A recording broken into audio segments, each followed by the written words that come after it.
All right, hey everybody, TG here. We should be up and running and live, so let me know if everything is working on your end, everyone. And so yeah, we'll get into it. I did do a speed check this time, so I'm on the right Wi-Fi back here at my parents' house, so everything should be good there too. Hopefully we don't get any drop bars. And beyond that, let's get into it. So if you guys don't know me, you can come over here to profitpilot.com. It's profit-pilot.com. And then yeah, let's get into it. So with this, the market, the S&P, I mean the S&P is just up here at ridiculous levels. And I keep waiting for it to roll over and pull back at some point. And what I've started to see, it was a little bit of an inkling yesterday, but today I'm seeing a lot of energy actually more in the IWM names, which was a little surprising. I'll go through that. There's a lot to talk about the indexes right now. I think that is where most of the information to really say, okay, what might be happening is going on. Of course, we know that the Nasdaq, along with Apple and Amazon and a lot of these big tech name stocks, have really been popping.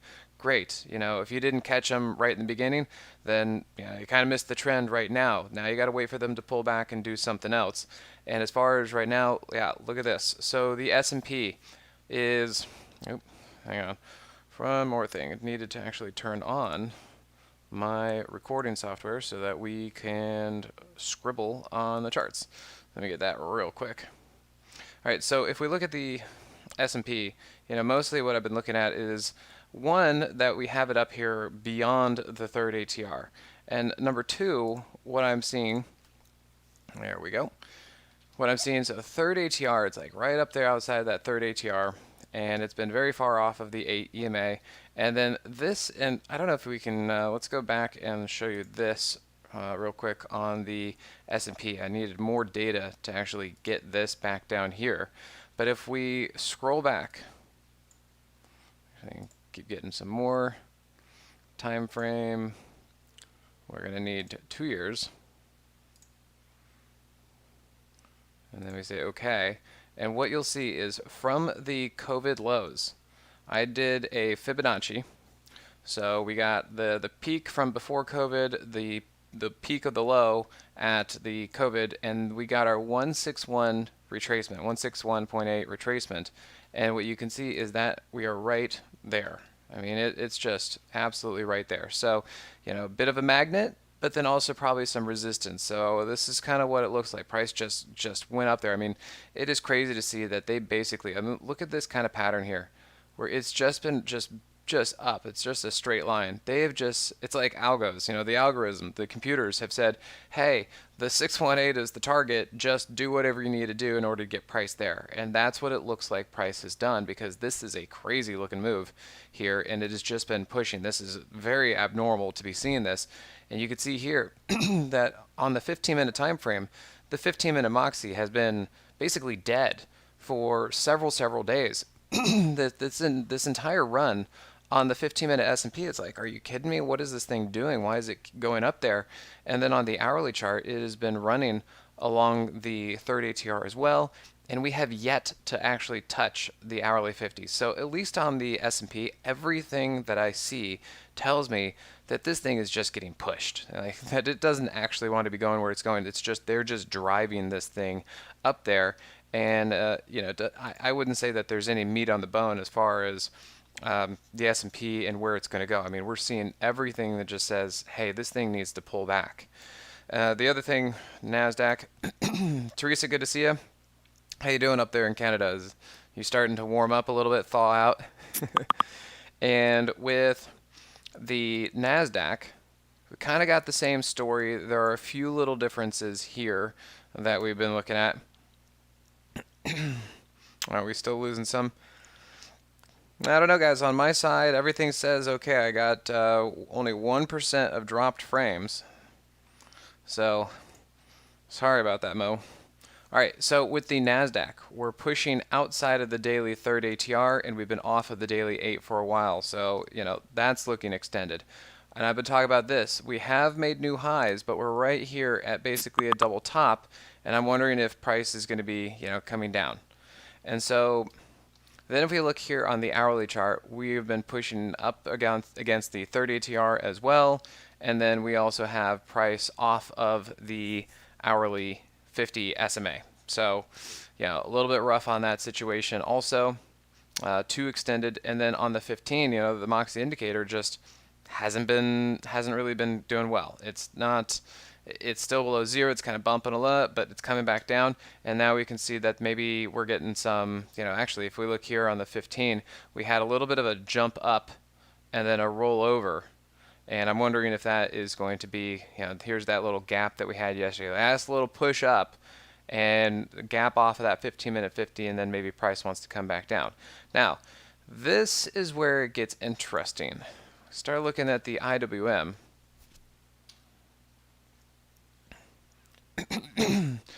The IWM has basically been flagging sideways this whole time. And look what it did today. Very interesting. So number one, I'm basically looking at this as a double bottom. All right. So we've got that major double bottom here. And then what I've been looking at for back here on the hourly chart was my typical pattern where we get, come on, okay, where we get price to cross over the moving average and then come back to test it. And that's what I've been looking for. But you know what? It just kind of kept mushing through here. The Moxie indicator kind of held up there. It stayed fine. It didn't really give me too much clues. And then you could even see here the Moxie indicator, or the price was starting to roll over. The Moxie indicator wasn't quite doing it. But now look, if we look a little bit closer on the 15, we had a double bottom from a couple days ago to yesterday. And we did have some positive divergence on the 15-minute time frame. And now look, we got price up. We've got the IWM up. So the IWM just popped as the Nasdaq and the S&P basically reach, peak levels that we shouldn't be seeing them up there that high. We should be seeing the S&P and the Nasdaq starting to roll over and pull back. Not like it's the end of the trade, not like it's the end of this, not that it's terrible, but they are extremely extended and they could use a pullback. And then lo and behold, the IWM pops up. So it sure looks to me like this is where we're going to start getting some rotation into small cap tech stocks. Nice, Teresa. Yeah, I'm good to hear that. And as far as in Washington, we're starting to dry out, a little bit less rain.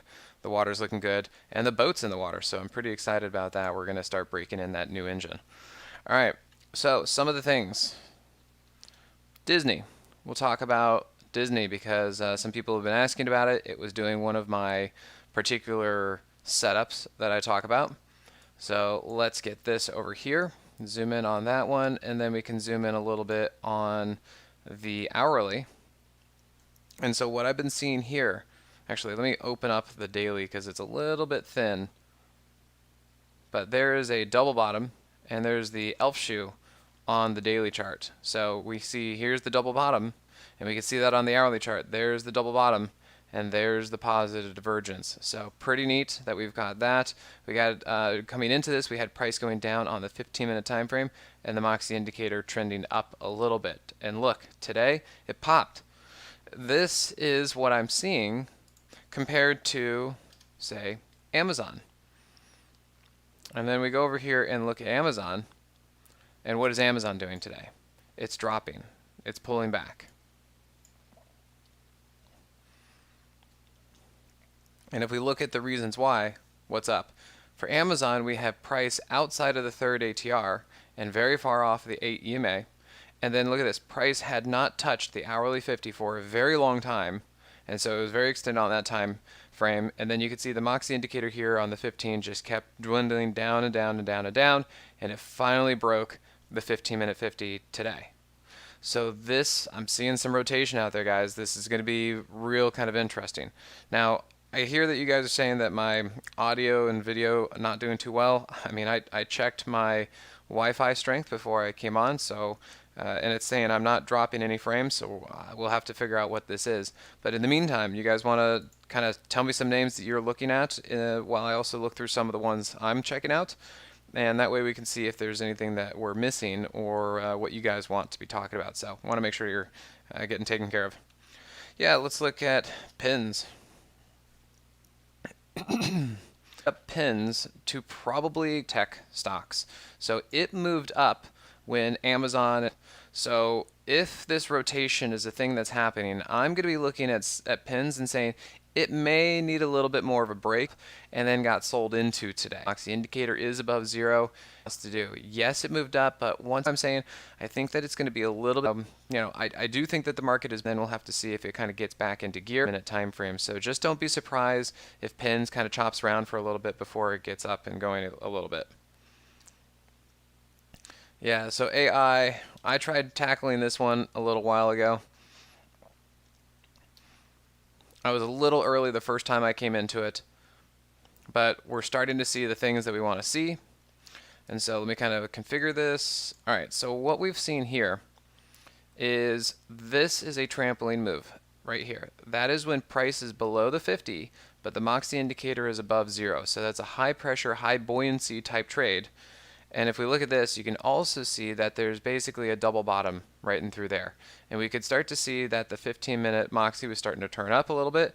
Now, because of the behavior of some of these stocks recently, I'm just like, I was not looking at trying to tackle anything that was bumping along the bottom like this. Now that it's popped up, I'd love to see a pullback. Hopefully we get one, which I think we will, because we still have a very wide 8 and 21 situation on the daily chart. And so price is here, running into the underside of the hourly 200. Oftentimes, I see price run into that, kind of pull back a little bit, and then what I'd want to see is price hold the hourly 50 and then move up. So I like that AI is up there and moving up. I'd like to see it pull back.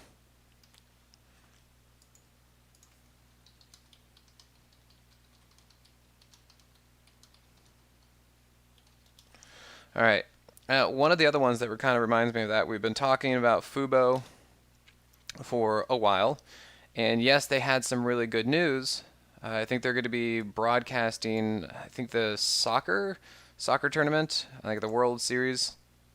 I could be saying all this wrong, but it was a big news piece.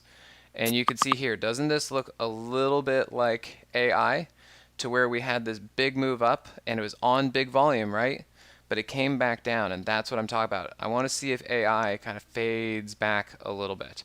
And look, we've been doing this level. It has not been breaking that level. The Moxie indicator has been trending up this entire time. And look, we've got the Moxie indicator on the 15 actually looking pretty good, and we've got price kind of coming back up here again. So the fact that we had the news, we had big volume, and price won't go lower than about a little over 20 bucks. That might be some good stuff, and I'm looking to see if price is going to start popping up after this on Fubo. All right. Yeah, sorry guys. I know that the whatever going on with the technical stuff, we're going to have to look into that. So maybe once this is recorded, something we'll do. All right, Riot. So Riot, I think, was one of those buy the rumor, sell the news situations because of Coinbase, the Coinbase IPO and all of that. So there's a lot of stuff going on kind of in the crypto, Bitcoin related markets. The other thing is that Citron Research came out and they basically did a hit on Riot. They said, it's overbought, it's overvalued, shouldn't be where it's at. So basically, they're bearish on it, and it's their typical tactic where they load up short and then they go out and badmouth a stock and try and run it down. So that's kind of what's happening here. One way that I was looking at it was kind of looking a little bit shaky, and if we look really closely here on the hourly chart, I like to see when price comes back down to moving averages. I was not comfortable yesterday with price kind of being gapped off of the hourly 50. And you can see, at least for now, we are right back down at the hourly 50. We're going to have to see if that holds. The Moxie indicator is darn close to actually going positive, which would be a good thing. And then what you can see here is basically there's your level, there's your positive divergence with the hourly Moxie. And we've done a double bottom off of the daily 50, and then the 8 is over the 21 on the daily chart. So this does look good. It does look good as far as a buy. The question is, was this a buy the rumor, sell the news thing for the Coinbase? And then what about that Citron Research hit that basically was coming out? All right, Microsoft. It's going to be I'm going to treat this basically like the Nasdaq were bought. So if you're in this, I highly recommend taking some off, taking some profits, because this is just very extended. And we've seen this before. You can see price got extended there, price is getting extended there. You can see here, finally coming in, the Moxie indicator was trending down, fell off.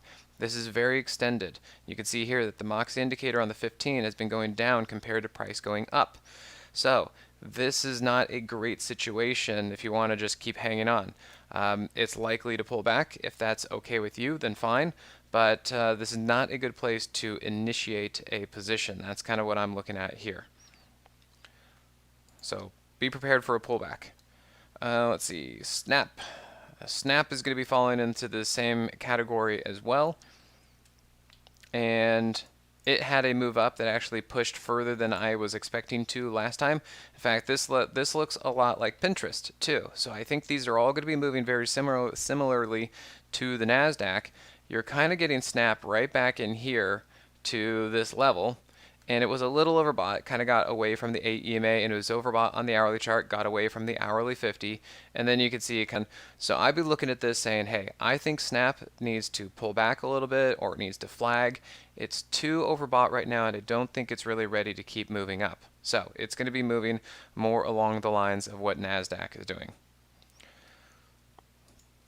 And Tesla is probably going to be about the same thing. Even though it is part of the S&P, we can see that it did some of the moves that I talk about. So, here's your double bottom, right? And then you can see here it bounced right off of the hourly 50. The Moxie indicator was above 0, and then right here it followed the 15-minute 50. So cool. I'm looking for some more of a pullback and another opportunity, because usually in here they chop around as they are trying to deal with kind of their hourly situation with the 50 crossing over the 200, but the 200 kind of working from a downtrend to an uptrend. And then also the daily. The daily still has a downtrending daily 50, so I want to see that kind of move around a little bit. There could be some chopping through here again. Tesla is part of the S&P. The S&P is overbought. I would not be surprised to see some of these names pull back, kind of chop sideways, build a little bit of a base, and then maybe get going a little bit later. All right, let's take a look at SQ. All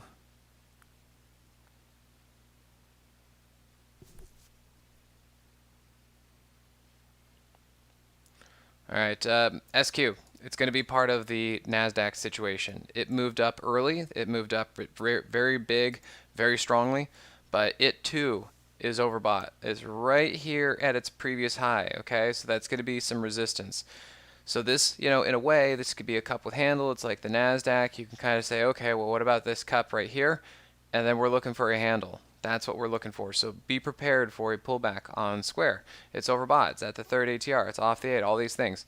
That happened on the hourly chart. It's too far off of the hourly 50. It's just too far off.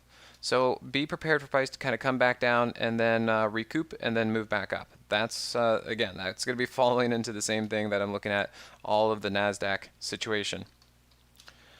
Etsy not quite the same as Pinterest, but it too, I believe, could use a bit of a pullback. It moved up a little bit. Not quite as energetic as Etsy, Pinterest, but I'm looking at this and seeing that gap between price and the hourly 50. I'm like, it's probably likely that it wants to come back down and touch something like that.